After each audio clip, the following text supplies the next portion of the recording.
Introduction to Esther.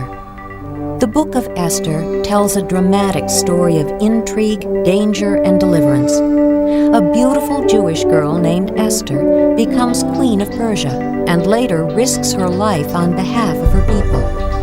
Esther is the only one of 2 books in the Bible named for women. The other is the Book of Ruth. We don't know who wrote this true story about the people of Israel while they were living as exiles in Persia, and the name of God is not mentioned in the book, but His providential hand can be seen as clearly as in any book of the Bible. The setting is the Persian Empire, covering a 10-year period from 483 to 473 BC. Though in captivity, far from the Promised Land, this story shows how God cared for His people in order to keep His promise to bring them back to their homeland. This story is still celebrated today in the annual Jewish feast of Purim. Esther, Chapter 1. This is what happened during the time of Xerxes, the Xerxes who ruled over 127 provinces, stretching from India to Cush. At that time, King Xerxes reigned from his royal throne in the citadel of Susa, and in the 3rd year of his reign, he gave a banquet for all his nobles and officials. The military leaders of Persia and Media, the princes, and the nobles of the provinces were present. For a full 180 days, he displayed the vast wealth of his kingdom and the splendor and glory of his majesty. When these days were over, the king gave a banquet lasting 7 days in the enclosed garden of the king's palace for all the people from the least to the greatest who were in the citadel of Susa. The garden had hangings of white and blue linen, fastened with cords of white linen and purple material to silver rings on marble pillars. There were couches of gold and silver on a mosaic pavement of porphyry, marble, mother of pearl, and other costly stones. Wine was served in goblets of gold, each one different from the other, and the royal wine was abundant, in keeping with the king's liberality. By the king's command, each guest was allowed to drink in his own way, for the king instructed all the wine stewards to serve each man what he wished. Queen Vashti also gave a banquet for the women in the royal palace of King Xerxes. On the 7th day, when King Xerxes was in high spirits from wine, he commanded the 7 eunuchs who served him, Mehuman, Biztha, Harbona, Bigtha, Abagtha, Zethar, and Carcass, to bring before him Queen Vashti, wearing her royal crown, in order to display her beauty to the people and nobles, for she was lovely to look at. But when the attendants delivered the king's command, Queen Vashti refused to come. Then the king became furious and burned with anger. Since it was customary for the king to consult experts in matters of law and justice, he spoke with the wise men who understood the times and were closest to the king: Karshena, Shethar, Admatha, Tarshish, Meres, Marcina, and Memucan, the 7 nobles of Persia and Media, who had special access to the king and were highest in the kingdom. According to law, what must be done to Queen Vashti? He asked. She has not obeyed the command of King Xerxes that the eunuchs have taken to her. Then Memucan replied in the presence of the king and the nobles, Queen Vashti has done wrong, not only against the king, but also against all the nobles and the peoples of all the provinces of King Xerxes. For the queen's conduct will become known to all the women, and so they will despise their husbands and say, King Xerxes commanded Queen Vashti to be brought before him, but she would not come.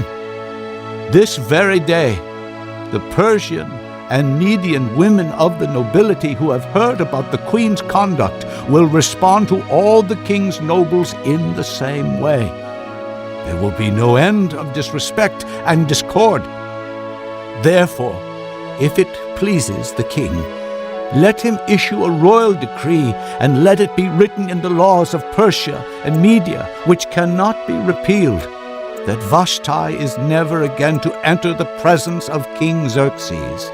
Also, let the king give her royal position to someone else who is better than she. Then, when the king's edict is proclaimed throughout all his vast realm, all the women will respect their husbands, from the least to the greatest. The king and his nobles were pleased with this advice, so the king did as Memucan proposed. He sent dispatches to all parts of the kingdom, to each province in its own script, and to each people in its own language, proclaiming in each people's tongue that every man should be ruler over his own household. Chapter 2. Later, when the anger of King Xerxes had subsided, he remembered Vashti and what she had done and what he had decreed about her. Then the king's personal attendants proposed, Let a search be made for beautiful young virgins for the king. Let the king appoint commissioners in every province of his realm to bring all these beautiful girls into the harem at the citadel of Susa. Let them be placed under the care of Haggai, the king's eunuch, who is in charge of the women, and let beauty treatments be given to them. Then let the girl who pleases the king be queen instead of Vashti. This advice appealed to the king, and he followed it. Now there was in the citadel of Susa a Jew of the tribe of Benjamin, named Mordecai, son of Jair, the son of Shimei, the son of Kish, who had been carried into exile from Jerusalem by Nebuchadnezzar, king of Babylon, among those taken captive with Jehoiakim, king of Judah. Mordecai had a cousin named Hadassah, whom he had brought up because she had neither father nor mother. This girl, who was also known as Esther, was lovely in form and features, and Mordecai had taken her as his own daughter when her father and mother died. When the king's order and edict had been proclaimed, many girls were brought to the citadel of Susa and put under the care of Haggai. Esther also was taken to the king's palace and entrusted to Haggai, who had charge of the harem. The girl pleased him and won his favor. Immediately, he provided her with her beauty treatments and special food. He assigned to her 7 maids selected from the king's palace and moved her and her maids into the best place in the harem. Esther had not revealed her nationality and family background because Mordecai had forbidden her to do so. Every day he walked back and forth near the courtyard of the harem to find out how Esther was and what was happening to her. Before a girl's turn came to go into King Xerxes, she had to complete 12 months of beauty treatments prescribed for the women, 6 months with oil of myrrh, and 6 with perfumes and cosmetics. And this is how she would go to the king. Anything she wanted was given her to take with her from the harem to the king's palace. In the evening she would go there, and in the morning return to another part of the harem to the care of Sheashgaz, the king's eunuch, who was in charge of the concubines. She would not return to the king unless he was pleased with her and summoned her by name.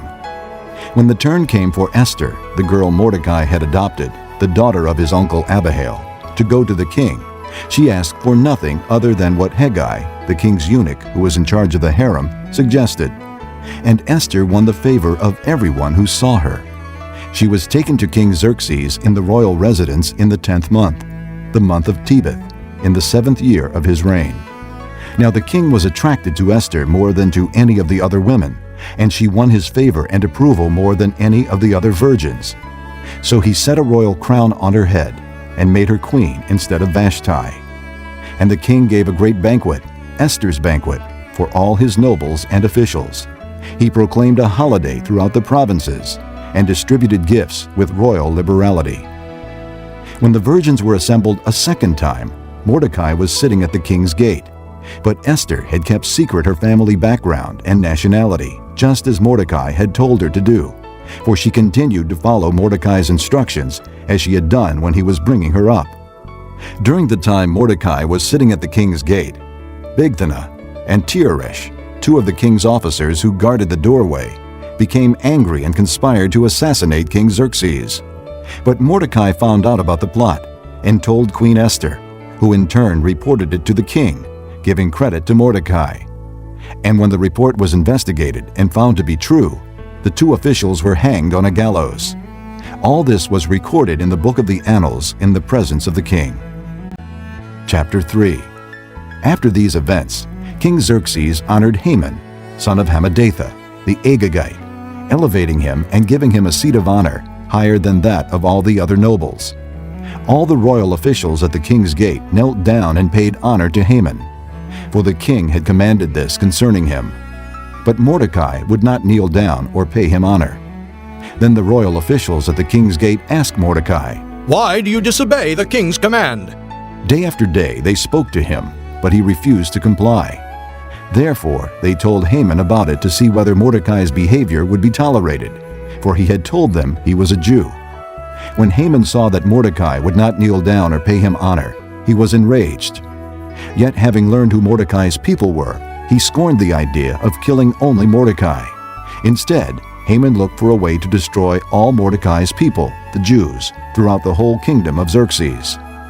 In the 12th year of King Xerxes, in the first month, the month of Nisan, they cast the pure, that is, the lot, in the presence of Haman, to select a day and month. And the lot fell on the 12th month, the month of Adar. Then Haman said to King Xerxes, There is a certain people dispersed and scattered among the peoples in all the provinces of your kingdom, whose customs are different from those of all other people, and who do not obey the king's laws. It is not in the king's best interest to tolerate them. If it pleases the king, let a decree be issued to destroy them, and I will put 10,000 talents of silver into the royal treasury for the men who carry out this business. So the king took his signet ring from his finger and gave it to Haman, son of Hammedatha, the Agagite, the enemy of the Jews. Keep the money, The king said to Haman, and do with the people as you please. Then on the 13th day of the first month, the royal secretaries were summoned. They wrote out in the script of each province and in the language of each people all Haman's orders to the king's satraps, the governors of the various provinces, and the nobles of the various peoples. These were written in the name of King Xerxes himself and sealed with his own ring. Dispatches were sent by couriers to all the king's provinces with the order to destroy, kill, and annihilate all the Jews, young and old, women and little children, on a single day, the 13th day of the 12th month, the month of Adar, and to plunder their goods. A copy of the text of the edict was to be issued as law in every province and made known to the people of every nationality, so they would be ready for that day. Spurred on by the king's command, the couriers went out, and the edict was issued in the citadel of Susa. The king and Haman sat down to drink, but the city of Susa was bewildered. Chapter 4. When Mordecai learned of all that had been done, he tore his clothes, put on sackcloth and ashes, and went out into the city, wailing loudly and bitterly. But he went only as far as the king's gate, because no one clothed in sackcloth was allowed to enter it. In every province to which the edict and order of the king came, there was great mourning among the Jews, with fasting, weeping, and wailing. Many lay in sackcloth and ashes. When Esther's maids and eunuchs came and told her about Mordecai, she was in great distress. She sent clothes for him to put on instead of his sackcloth, but he would not accept them. Then Esther summoned Hathach, one of the king's eunuchs assigned to attend her, and ordered him to find out what was troubling Mordecai and why. So Hathach went out to Mordecai in the open square of the city, in front of the king's gate. Mordecai told him everything that had happened to him, including the exact amount of money Haman had promised to pay into the royal treasury for the destruction of the Jews. He also gave him a copy of the text of the edict for their annihilation, which had been published in Susa, to show to Esther and explain it to her. And he told him to urge her to go into the king's presence to beg for mercy and plead with him for her people. Hathach went back and reported to Esther what Mordecai had said. Then she instructed him to say to Mordecai, All the king's officials and the people of the royal provinces know that for any man or woman who approaches the king in the inner court without being summoned, the king has but one law, that he be put to death. The only exception to this is for the king to extend the gold scepter to him and spare his life. But 30 days have passed since I was called to go to the king. When Esther's words were reported to Mordecai, he sent back this answer. Do not think that because you are in the king's house, you alone of all the Jews will escape. For if you remain silent at this time, relief and deliverance for the Jews will arise from another place, but you and your father's family will perish. And who knows but that you have come to royal position for such a time as this? Then Esther sent this reply to Mordecai. Go, gather together all the Jews who are in Susa, and fast for me. Do not eat or drink for 3 days, night or day. I and my maids will fast as you do. When this is done, I will go to the king, even though it is against the law. And if I perish, I perish." So Mordecai went away and carried out all of Esther's instructions. Chapter 5. On the third day, Esther put on her royal robes and stood in the inner court of the palace, in front of the king's hall. The king was sitting on his royal throne in the hall, facing the entrance. When he saw Queen Esther standing in the court, he was pleased with her and held out to her the gold scepter that was in his hand. So Esther approached and touched the tip of the scepter. Then the king asked, What is it, Queen Esther? What is your request? Even up to half the kingdom it will be given you. "If it pleases the king," replied Esther, "let the king, together with Haman, come today to a banquet I have prepared for him." Bring Haman at once, the king said. so that we may do what Esther asks. So the king and Haman went to the banquet Esther had prepared. As they were drinking wine, the king again asked Esther, Now, what is your petition? It will be given you. And what is your request? Even up to half the kingdom. It will be granted. Esther replied, "My petition and my request is this. If the king regards me with favor, and if it pleases the king to grant my petition and fulfill my request, let the king and Haman come tomorrow to the banquet I will prepare for them. Then I will answer the king's question." Haman went out that day happy and in high spirits. But when he saw Mordecai at the king's gate and observed that he neither rose nor showed fear in his presence, he was filled with rage against Mordecai. Nevertheless, Haman restrained himself and went home. Calling together his friends and Zeresh his wife, Haman boasted to them about his vast wealth, his many sons, and all the ways the king had honored him and how he had elevated him above the other nobles and officials. And that's not all. Haman added, I'm the only person Queen Esther invited to accompany the king to the banquet she gave, and she has invited me along with the king tomorrow. But all this gives me no satisfaction, as long as I see that Jew Mordecai sitting at the king's gate. His wife Zeresh and all his friends said to him, Have a gallows built, 75 feet high, and ask the king in the morning to have Mordecai hanged on it. Then go with the king to the dinner and be happy. This suggestion delighted Haman, and he had the gallows built. Chapter 6. That night the king could not sleep, so he ordered the book of the Chronicles, the record of his reign, to be brought in and read to him. It was found recorded there that Mordecai had exposed Bigthana and Teresh, two of the king's officers who guarded the doorway, who had conspired to assassinate King Xerxes. What honor and recognition has Mordecai received for this? The king asked. Nothing has been done for him. His attendants answered. The king said, Who is in the court? Now Haman had just entered the outer court of the palace to speak to the king about hanging Mordecai on the gallows he had erected for him. His attendants answered, Haman is standing in the court. Bring him in, the king ordered. When Haman entered, the king asked him, What should be done for the man the king delights to honor? Now Haman thought to himself, Who is there that the king would rather honor than me? So he answered the king, For the man the king delights to honor, have them bring a royal robe the king has worn, and a horse the king has ridden, one with a royal crest placed on its head. Then let the robe and horse be entrusted to one of the king's most noble princes. Let them robe the man the king delights to honor, and lead him on the horse through the city streets, proclaiming before him, This is what is done for the man the king delights to honor. Go at once, the king commanded Haman. Get the robe and the horse and do just as you have suggested for Mordecai the Jew, who sits at the king's gate. Do not neglect anything you have recommended. So Haman got the robe and the horse. He robed Mordecai and led him on horseback through the city streets, proclaiming before him, This is what is done for the man the king delights to honor. Afterward, Mordecai returned to the king's gate, but Haman rushed home with his head covered in grief and told Zeresh his wife and all his friends everything that had happened to him. His advisers and his wife Zeresh said to him, Since Mordecai, before whom your downfall has started, is of Jewish origin, you cannot stand against him. You will surely come to ruin.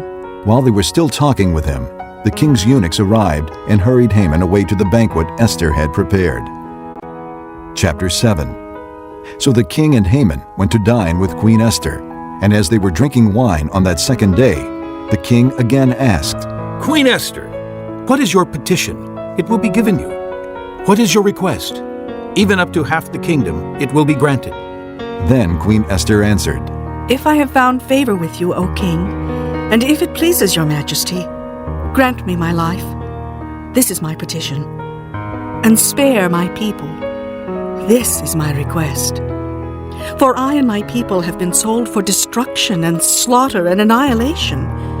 If we had merely been sold as male and female slaves, I would have kept quiet, because no such distress would justify disturbing the king. King Xerxes asked Queen Esther, Who is he? Where is the man who has dared to do such a thing? Esther said, The adversary and enemy is this vile Haman. Then Haman was terrified before the king and queen. The king got up in a rage, left his wine, and went out into the palace garden. But Haman, realizing that the king had already decided his fate, stayed behind to beg Queen Esther for his life. Just as the king returned from the palace garden to the banquet hall, Haman was falling on the couch where Esther was reclining. The king exclaimed, Will he even molest the queen while she is with me in the house? As soon as the word left the king's mouth, they covered Haman's face. Then Harbona, one of the eunuchs attending the king, said, A gallows 75 feet high stands by Haman's house. He had it made from Mordecai, who spoke up to help the king. The king said, Hang him on it. So they hanged Haman on the gallows he had prepared for Mordecai. Then the king's fury subsided. Chapter 8. That same day, King Xerxes gave Queen Esther the estate of Haman, the enemy of the Jews. And Mordecai came into the presence of the king, for Esther had told how he was related to her. The king took off his signet ring, which he had reclaimed from Haman, and presented it to Mordecai. And Esther appointed him over Haman's estate. Esther again pleaded with the king, falling at his feet and weeping. She begged him to put an end to the evil plan of Haman the Agagite, which he had devised against the Jews. Then the king extended the gold scepter to Esther, and she arose and stood before him. If it pleases the king, She said, and if he regards me with favor and thinks it the right thing to do, and if he is pleased with me, let an order be written, overruling the dispatches that Haman, son of Hammedatha, the Agagite, devised and wrote to destroy the Jews in all the king's provinces. For how can I bear to see disaster fall on my people? How can I bear to see the destruction of my family? King Xerxes replied to Queen Esther and to Mordecai the Jew, Because Haman attacked the Jews, I have given his estate to Esther, and they have hanged him on the gallows. Now write another decree in the king's name in behalf of the Jews as seems best to you, and seal it with the king's signet ring. For no document written in the king's name and sealed with his ring can be revoked. At once, the royal secretaries were summoned.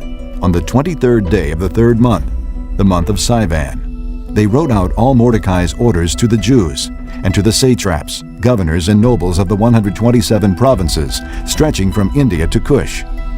These orders were written in the script of each province and the language of each people, and also to the Jews in their own script and language.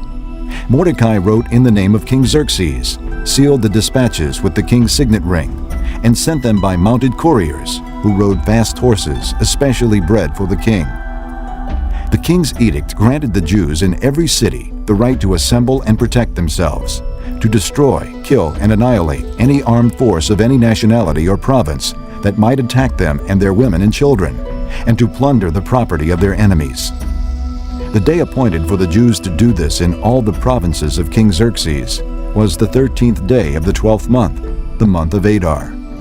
A copy of the text of the edict was to be issued as law in every province and made known to the people of every nationality, so that the Jews would be ready on that day to avenge themselves on their enemies.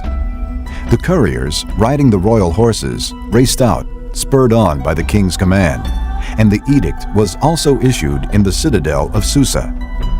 Mordecai left the king's presence wearing royal garments of blue and white, a large crown of gold and a purple robe of fine linen. And the city of Susa held a joyous celebration. For the Jews it was a time of happiness and joy, gladness and honor. In every province and in every city, wherever the edict of the king went, there was joy and gladness among the Jews, with feasting and celebrating. and many people of other nationalities became Jews because fear of the Jews had seized them. Chapter 9. On the 13th day of the 12th month, the month of Adar, the edict commanded by the king was to be carried out. On this day, the enemies of the Jews had hoped to overpower them, but now the tables were turned, and the Jews got the upper hand over those who hated them. The Jews assembled in their cities in all the provinces of King Xerxes to attack those seeking their destruction. No one could stand against them, because the people of all the other nationalities were afraid of them. And all the nobles of the provinces, the satraps, the governors, and the king's administrators helped the Jews, because fear of Mordecai had seized them.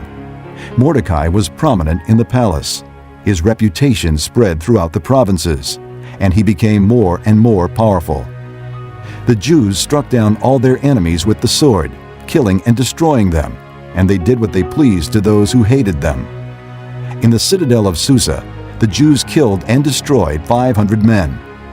They also killed Parshandatha, Dalphon, Aspatha, Poratha, Adalia, Aridatha, Parmashta, Arasai, Aradai, and Visatha, the 10 sons of Haman, son of Hammedatha, the enemy of the Jews.